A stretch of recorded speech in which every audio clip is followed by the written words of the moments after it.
Svarbiausia, penktadienį ryte, tas yra tokia sesija, kada jie ten šneka apie tos money management, pinigų valdymą ir kaip reikia sąskaitą susidėlioti čia už tą, čia už tą, čia už tą, čia už tą. Ir aš per gyvenimą išmokau ir iš kitų savo tokių, mentorių, kaip sakant, kaučių paėmiau, kad tu gali milijonus uždirbti. Jeigu kišenės kiauros, nėra, reiškia, to managemento, tai čia bus nulis. Čia tik laiko klausimas, kada tie pinigai ateis ir išseks vėl.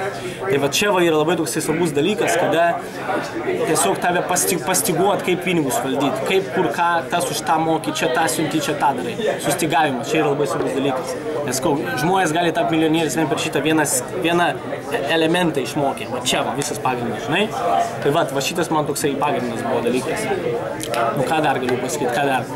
Aišku, visa sistema, aš galvoju, vien buvimas tokioje aplinkoje kaip čia pagrindas. Supranti, žmonės ateina, vienas laukia ne karys, ne? Tu ateini ieškoti žmonių like-minded, tokių pačių kaip tu, žiūrinčių į tą pačią pusę.